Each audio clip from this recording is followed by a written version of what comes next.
la decisión de hacer esto fue decir, señores, tenemos aquí todo este revoltijo, vamos a unirlo todo en una sola tierra, metemos a todos aquí a ver de qué manera, y crearon esta crisis que yo creo que yo la he titulado, como has visto aquí, la crisis, porque yo creo que esta es de verdad la crisis que cambió cosas, porque luego veremos que muchas van del palo de que cambian cosas, pero no... Es la crisis realmente, yo lo digo así, es la crisis más grande que ha habido. O sea, es la que realmente ha servido para crear la base del universo DC, que es el multiverso, otros mundos, y que también ha servido para que todos los universos y todas las editoriales juegan con Crisis en Tierras Infinitas a la hora de hacer cosas.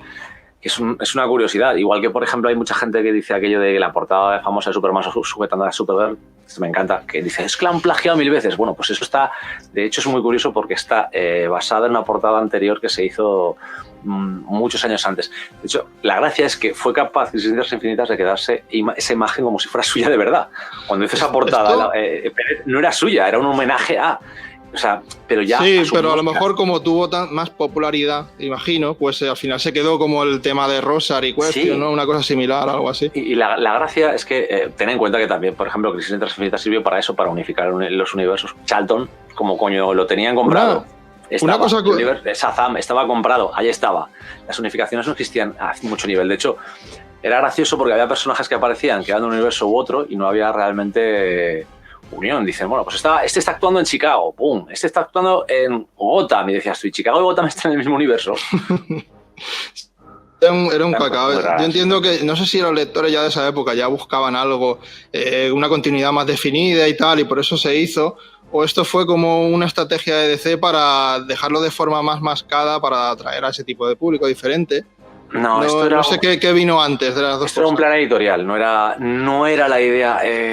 Wolfman fue uno de los primeros impulsores de ordenar todo para poder reordenar, recuperar personajes y sobre todo lo que él decía, empezar una nueva época, porque en los 80 tenían una nueva remesa de autores, tenían muchos clásicos, pero tenían sobre todo un montón de ideas que tenían que hacer funcionar. Y para hacer funcionar muchos de ellos querían realmente recurrir a cosas que no estaban o querían incorporar nuevos universos. La idea de DC fue un orden muy bestia. Y la idea de Wolfman, que Wolfman en un principio hasta se planteó no escribirlo, que era el gran chiste. Mark Wolfman no se planteó escribir. Menuda movida también, ¿eh? Era un follazo. Al final aceptó y entró en eso, pero sobre todo porque era unificar, cambiar el tiempo. Sobre todo, el problema era que DC tenía una cantidad de licencias brutal y muchas de ellas no se mezclaban o no se podían mezclar. Es decir, tú cómo cogías y decías de repente, tengo la Charlton, voy a meterla con... Ups, no es el mismo universo. Claro, dices, pues es que si este justiciero ha actuado toda su vida en este universo y ha estado aquí, no te encaja. De repente te encontrabas personajes de la JSA que eran muy clásicos que decías, ostras, es que escoger personajes de la Segunda Guerra Mundial, veteranos tal y cual, y de repente es que no puedo utilizarlos, es que jamás han existido en este universo, o jamás los han visto y deberían tener. Esa es otra curiosidad. Hay muchas curiosidades alrededor de este cómic. Por ejemplo, que la portada que se curró aquí Alex Ross, si no me equivoco, incluye supuestamente todos los héroes del universo DC que salieron aquí. O sea, es como una... de hecho, cuando Josh Pérez, por ejemplo, hizo la primera, la que eran todos los planos volando y todo esto, ponía todos los personajes principales de la serie. ¿Me enseñas la de Ross para que la vean un poco? Esa es la moderna, la que ahora se ven. Sí. Yo siempre he sido más fan, sin decirlo, de la clásica, que es la de los mundos explotando de Pérez. ¿Por qué? Porque ahí se definía mucho. De hecho, esta de Alex Ross, tienes el momento que te está contando pues, el sacrificio de Flash, te está contando toda la reunión de personajes, y en la portada hace homenaje, lo que te digo, a esa portada de George Pérez, que no era más que un homenaje a otra portada. O sea, se estaban autocanibalizando a ellos. Sí. O sea, era un momento de autocanibalismo de unos con otros. O sea, había muchas cosas. Y la invención de todo esto, pues Wolfman se hizo una auténtica pasada de orden, porque la gracia es que, por ejemplo, en el universo normal de DC, había personajes que eran casi herencia de la JSA, y la JSA no estaba, y decías tú, ¿cómo narices comprendes eso?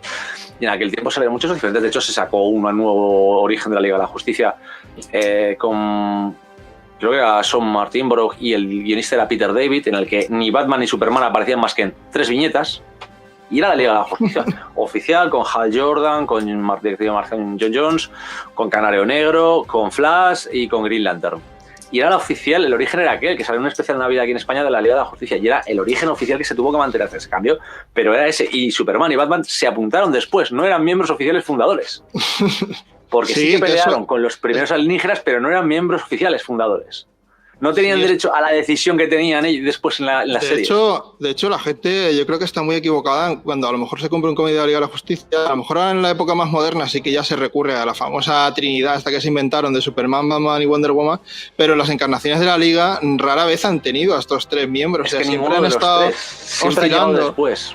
Claro, o han tenido... todo, es que también hay que decir que son los tres personajes. Batman ha tenido mucha relación con la Liga porque es de controlarlos. Superman ha tenido relación a nivel de potencia, pero Wonder Woman, por ejemplo, en la Liga era un personaje que es que realmente, a ver, yo lo digo así con todo lo que hay en el mundo que le puede tener la gente a Wonder Woman. Wonder Woman, hasta hace 20 años, la importancia era de un héroe más secundario. No era un Superman ni era un Batman, era así de simple, era un secundario. Tenía Superman, Batman y el resto de superhéroes. Ahí estaba Wonder Woman.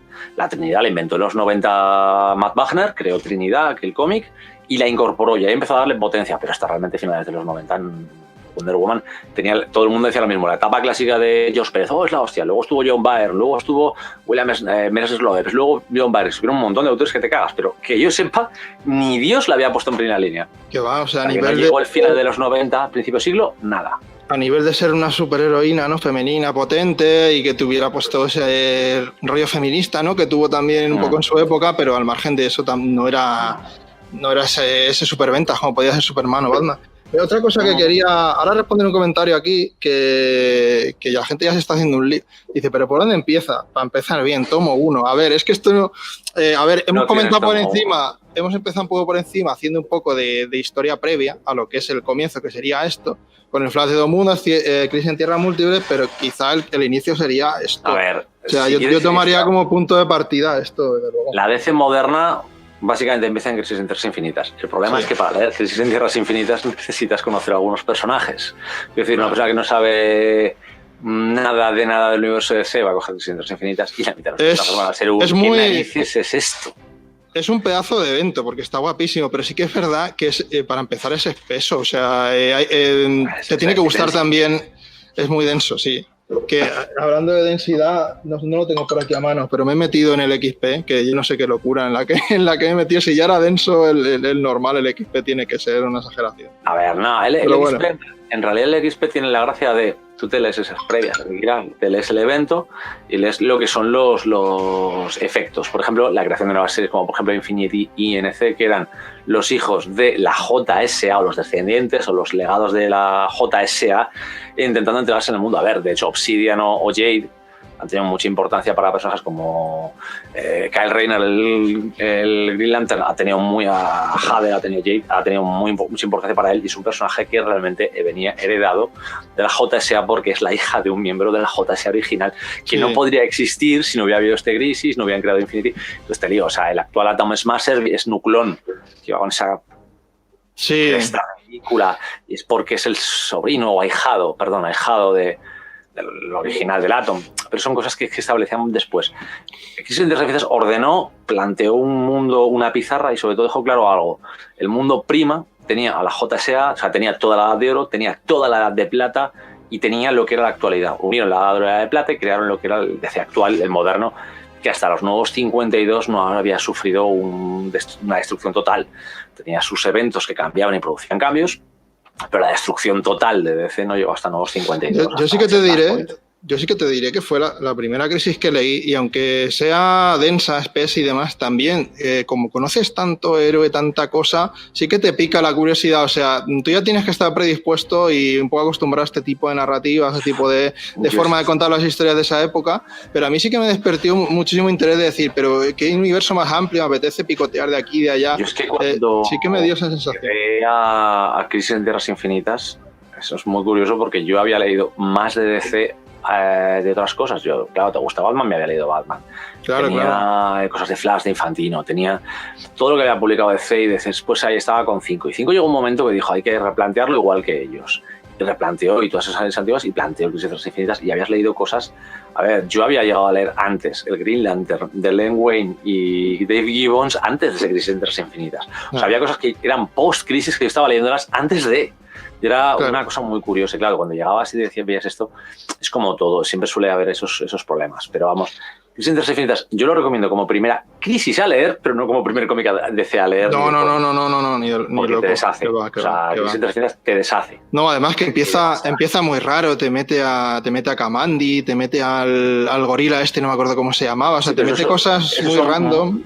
Pero es como todo, digo, los mundos morirán, mundos... Te mete a la gracia, la frase, tiene que matar mundos, pero hay mundos que no los matan. El sindicato del crimen, ¿no? O sea, ves como lo que pasa con ellos. Es que si tú has leído el Animal Man de Morrison. Sí. Cuando le dio por irse de la olla a entrar con el tema del psicopirata que iba haciendo fluir personajes que eran muy chorras. No son personajes chorras, son personajes reales. Sí. Es que ninguno de ellos es una invención de Grant Morrison. Bueno, sí, algunos sí. Pero realmente esos personajes como el Ultraman, que lo ves ahí en Animal Man, ves a Ultraman, y sin embargo el Ultraman que ves después de Morrison también en Tierra 2 y luego en Maldad Eterna con Jones es completamente diferente, pero es el mismo personaje, es Ultraman. Si quieres contamos así un poquito por encima así de qué va, para que la gente se haga una idea. Básicamente lo que se ve es eso, o sea, se ven distintos universos que están como desapareciendo, se están destruyendo, y luego parece que hay un nexo de unión entre todas estas historias, que es este tal Paria, que siempre está ahí a punto de que se destruya un mundo. Es una Cassandra. Exacto. Llega y dice, ¡que se va a cargar el mundo! se va y aparece como en otro mundo que está a punto de desaparecer y va pasando eso hasta que llega, digamos, a la principal tierra del universo de DC, o la que más conoce así todo el mundo, y ahí pues se empieza a ver como que hay una entidad llamada el Monitor, que está como reclutando gente para preparar a un grupo de héroes para enfrentarse a su antítesis, que es el Antimonitor. De hecho, el Monitor llevaba tiempo apareciendo en todas las series como un vendedor de armas, como un tío que estaba probando a todos los personajes. Llevaba como un año y pico, que era la idea de, hemos metido a Harbinger y al Monitor para poder hacerlo. Tenían que estar... Y era un plan a largo plazo, te digo que eso era... si es que Wolfman no quería ser el guionista del evento, pero sí que era editor, tenía la mano de hacer esto, vamos a hacer esto, y estaba, en aquel tiempo DC todavía no era el monstruo que es ahora de millones de títulos, y era más manejable crear un evento. Sí. Ahora ya ves que los eventos muchas veces se producen para 4 series y al resto les dicen haz lo que quieras. Aún así, lo que se hizo en esa época no se ha vuelto a repetir en ningún evento ni crisis de esa magnitud y de englobar a tantos héroes. Y la historia sí está muy bien, no sé, a mí me parece a nivel de historia, de cómic, este fue el primer evento que reconstruyó completamente un universo de cero, creó una nueva línea temporal y creó casi una nueva editorial en muchos puntos. Porque, sí, a ver, la mitad de las series del universo normal de DC se conservaban igual. De hecho, lo que hicieron fue cambiar a muchos de los personajes y sobre todo introducir un concepto que luego fue uno de los más importantes dentro de DC, que es el del legado. Es el de que todos los superhéroes más importantes han tenido antes otro superhéroe o una especie de jefe o ayuda, como quieras decirlo. Ha habido un Green Lantern antes del Green Lantern, ha habido un Superman.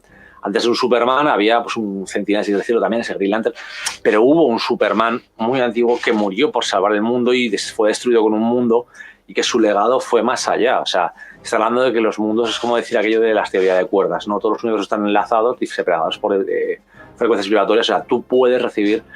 es como cuando acabas Doomsday Clock y es aquello del metaverso que se ha inventado Jones para explicar eso. Pues esta mierda del metaverso literalmente es lo que ya había dicho Mark Wolfman. Todo ese son todo universos que entre ellos se influyen. Y cuando se unieron varios de ellos, se creó ese legado. Resumiéndolo mucho, o sea, teníamos el caca en Crisis en Tierras Múltiples de que había infinitas tierras, pues aquí al final acabamos con una única tierra unificada que nos rescata a algunos personajes de otras tierras, a otros los elimina por completo, porque por eso también el cómic es muy, muy emotivo, muy dramático, porque hay personajes que en principio aquí se supone que desaparecieron de la existencia, no volverían a aparecer nunca, y quien se lo leyera en su día también le diría, hostia, que se han cargado a mi personaje. Los mataron y destruyeron mundos, pero la gracia de eso es que a partir de aquí también DC empezó a hablar de los Elseworlds y dejó bien claro que había universos alternativos, como dejándolo. Como diciendo, no existen para nuestra continuidad, pero existen. Claro, esto fue el principio de lo que veremos conforme avancemos en el directo, de un primer intento de darle coherencia, de unificar todo, de arreglarlo, pero veremos que en sucesivas crisis van a intentar como corregir cosas y la van a cagar por un lado, van a estar siempre toqueteando, intentando esa cohesión perfecta que nunca van a conseguir, que también es muy difícil, ¿no? Llevar tantas colecciones toda a la vez, que todo encaje, es que eso es súper difícil. A ver, el problema es que DC lo que no quiere nunca DC, por ejemplo, es estar retocando o reparando una serie, luego otra, ¿vale? Eso es Marvel. Marvel, por ejemplo, cada X tiempo te sale un tomo de origen del personaje, te cambia el origen, ya lo tienes. Y el resto ha ocurrido. Claro. Un ejemplo más tonto es cuando yo era crío, en los primeros TVOs que yo tenía de Iron Man peleaba en Corea. De repente, en los cómics de Forum, una especial que te contaban cómo se encontró con Roddy y ya estaba en Vietnam, ya no era Corea. O sea, después llegó y pasó en Afganistán. Y ningún evento, nada, ¿no? Ningún evento parche, dentro nada de la serie, para... se sacaba la historia y te cambiaban. Te cambiaban Claro. de tiempo el origen y tú tenías que asumir que todo lo que habías visto que tenía que encajarse con el tiempo como lo veías. Porque el universo Marvel funciona con un tiempo Marvel, ¿vale? No es real, porque la misma editorial no te lo dice, pero Marvel establece más o menos. Tú haces el cálculo y cada año de vida Marvel son unos 5 o 6 años de publicación, ¿vale? Si un personaje Sí, pero tiene si luego dices años, que un personaje que te lleve 60 años saliendo, por ejemplo, como Spider-Man, ¿vale? 60 años, para él habrían sido 10, 12 años de vida. Pero si Estás luego en el dices instituto que... 16, le sumas 10, 12, son 26, 28. Qué curioso, te encaja con la línea. Ya. Es la forma de explicar un poco el mundo que lo tienes cuando lees Marvel. Es la mejor forma. Vale que 5 navidades cada año, pero eso es otro tema.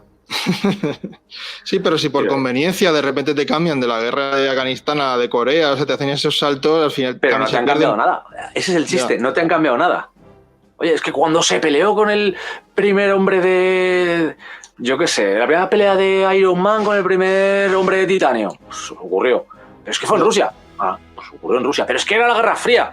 Pues igual no era la Guerra Fría ahora. Ya está, tú lo supones. Por eso esto también es interesante el tema que has tocado, porque se le critica mucho a DC. Yo he escuchado a mucha gente, deja de leer DC porque esto es una movida de reinicios, de continuidades, pero por lo menos intentan, ¿no?, de alguna manera sacarte un evento para medio explicártelo, medio arreglarte. DC tiene una mierda de continuidad. Es lo primero que hay y es lo más sincero. Tiene una mierda de continuidad. Su problema es que cada X tiempo dice, hago un evento que te cagas, empiezo desde cero y la gente puede engancharse. Marvel se la pela. Sí, Marvel es, yo voy a hacer un reinicio, pero todos mis reinicios son soft. Todos mis reinicios soft es hago un nuevo número 1, te vuelvo a explicar las cosas y ya te enterarás, porque vamos a obligar a nuestros guionistas a que expliquen todo puto personaje que salga, que sea medianamente nuevo o viejo, para que la gente lo entienda. Y ya está. Yeah. Marvel confía en que si tú te metes al Spider-Man ahora, vas a saber quién coño es el Lagarto y Kraven y quien sea. Y si no, tranquilo, te pondrán un pequeño parrafín en el que te explicarán, este es un loco de ruso que ha querido cazarme toda la vida. Ya está, ya no necesitas más información. Y ya está.